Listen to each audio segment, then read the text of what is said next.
Dans le fond, ça a commencé avec les chroniques que je faisais pour l'émission de Véronique Cloutier à Rouge. Suite à ça, j'ai été contactée par les éditions JCL.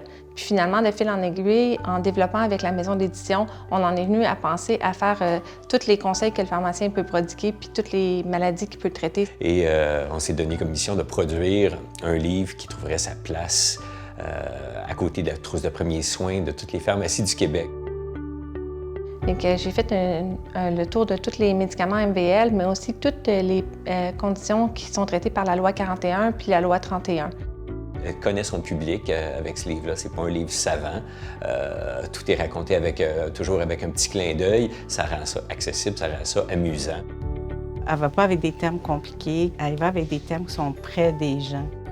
De prendre une approche humoristique, dans le fond, pour traiter les mythes en santé, ça permet aussi de les défaire, puis tout ça sans choquer les gens. Alors, c'est pour ça que j'aime utiliser l'humour dans ce que je fais. Je trouve que ça dédramatise.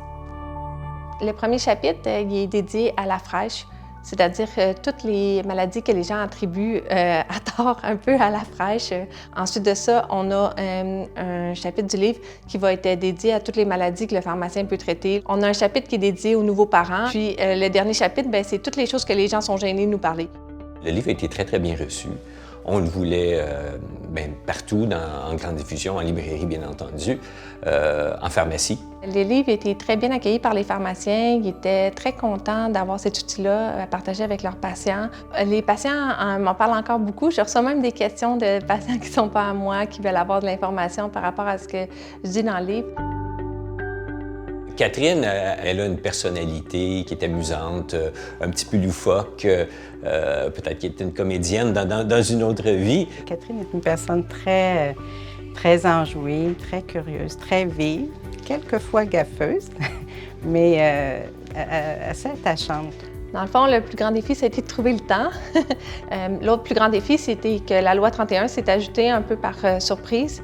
Donc, quand on m'a proposé ce projet-là, j'étais comme « Ah oui, super! Oui, de l'éducation, j'adore ça, vulgariser! » Puis, j'avais pas réalisé l'ampleur de la recherche qui irait là-dedans. Quand je disais avec humour que ça m'empêchait d'acheter une troisième pharmacie, ce livre-là, bien, c'est ça que ça faisait un peu, je m'occupais.